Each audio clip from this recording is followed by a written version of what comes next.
and people of color and poor people and gay people and all the people that I care about aren't going to be safe in America. Neither the are you guys. Just because you won doesn't mean we don't remember who the you voted for. You're not in the clear. And just please don't test your gangster on me, because you will end on a stretcher, gone forever. So serious. Nobody talk to me unless you want to swing. If you want to fight, text me, call me, whatever. Anybody else, stay the out of my face.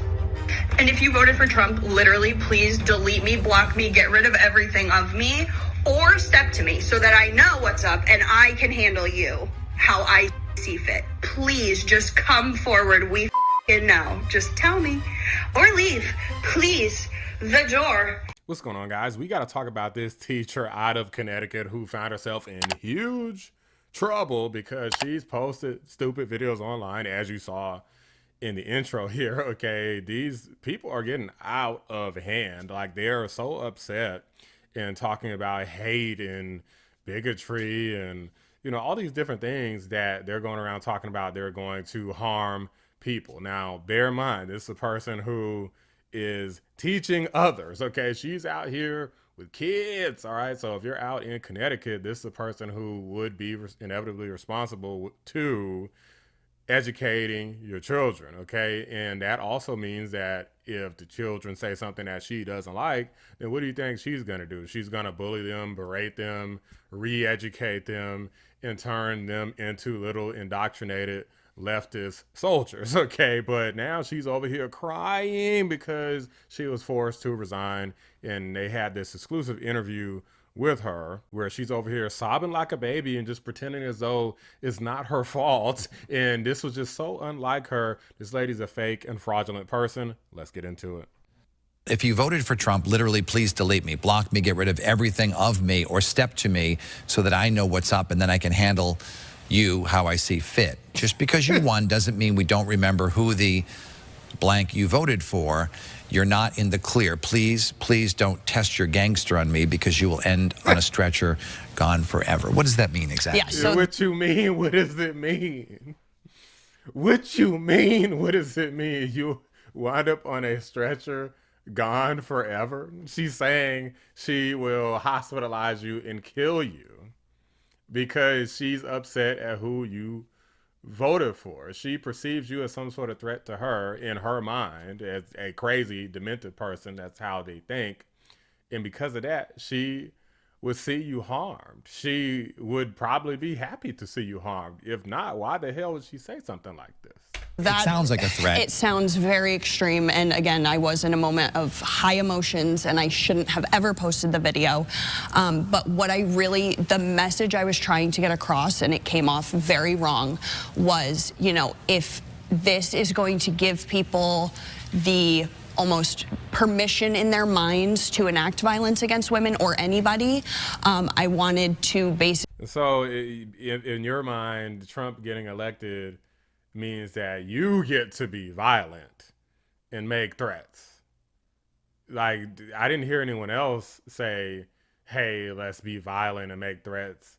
Like, where do you see all of the Trump supporting people getting fired for their jobs for threatening women? I mean, somebody send me some evidence, because what the hell are you talking about, lady? Basically just say, like, I'm not going to go down without a fight. I mean, you know, it's my life's dream to be a teacher. I consider those kids my kids because I don't have any of my own, and they feel that. That is all you need to know right there. No kids of her own. This is how a lot of these people act. The childless cat ladies, the people who did good with, that Harris did good with, the childless cat ladies. Okay, the people without the kids. The people who love to indoctrinate others because it's not their kids. Whenever it's yours, it's always different. Guys, it's always different. Everybody always wants the best. They want their kids to be nice and clean and good and happy. Whenever somebody else's kids, they don't really care what happens to them. All of these crazy ideologies, they would love to ruin these kids' lives and live vicariously through them. But when it's your kid, you always want better than even what you're willing to put yourself through. And that's why people like this don't need to be teaching our children. For me, and it's so fulfilling, it's so rewarding, and I know that what people see right now, I don't look like that person, but I truly would do anything to help any child and any family in need. Okay, yeah, what if the child says, I love Trump? You gonna want to help them then? Somehow, I doubt it. Those who know you say you love teaching. How hard is it to walk away from that? It's hard right now because, this is not who I am as a professional or who I am as a teacher. I've devoted my whole life to this, preparing my whole life. Do you guys really think that a person like this who would post something so unhinged online would be able to separate being a teacher from who they are as a person? I mean, she's talking about harming people. I mean, she's talking about putting you in a hospital in India. Like, this lady's crazy. I always wanted to be a teacher from the time I was a young child. I finally worked my way up to that. And I am well respected, which I appreciate. I love my students. I love their families. I love the people I work with. I'm just trying to do what's right now to get my life back on track and get back to what I love, and it's my biggest. And to be honest with you guys, the waterworks mean nothing to me. Like I'm not an old person, but when you've seen the things that I've seen, you know that some women could turn it on and off because they know the sympathy card works. They're not stupid, right? They know what type of society we're in.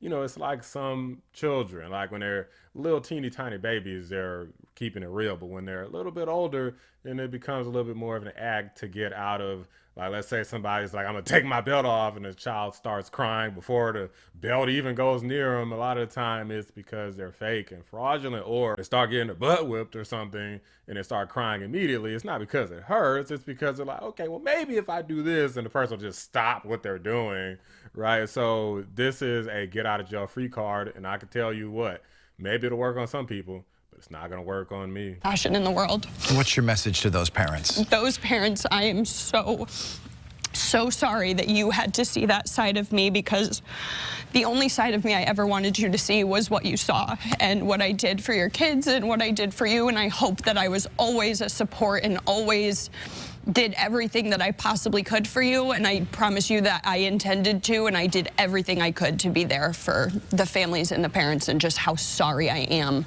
that now this is out there and they have to see this side of me. Apology not accepted. I don't believe a word that comes out of this lady's mouth. All of the crying and waterworks and all that stuff.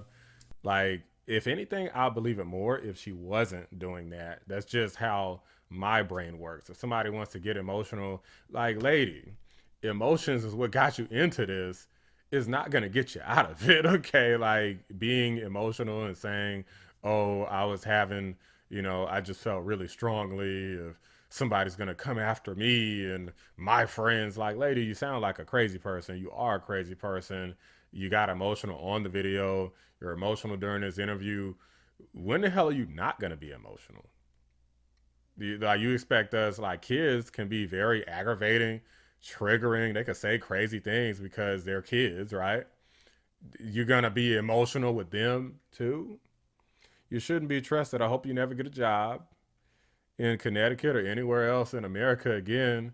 Congratulations, you're on candid camera. Okay, I don't remember all the people who exposed you. And there's plenty of people I've seen countless videos of people talking about political violence after this Trump sweep.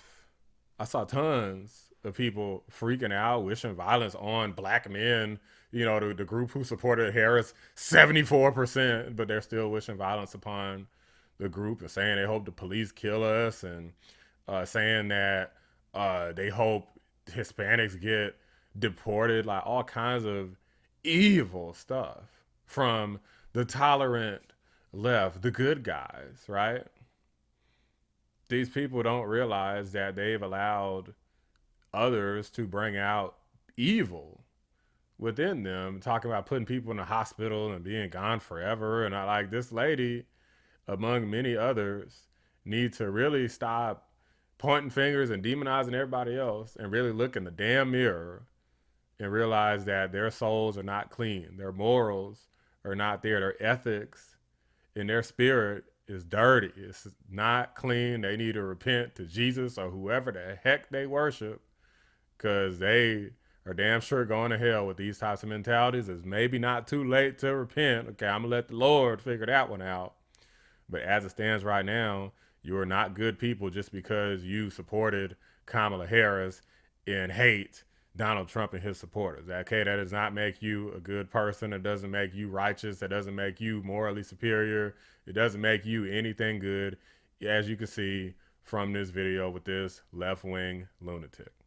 Those are just my thoughts. Let me know what you guys think. Drop a like on the video. Subscribe to the channel if you're new. I appreciate y'all watching the Black Anomaly Rising channel. I'm out. There's never been anybody bad like you. You're fired. Get the hell out of here.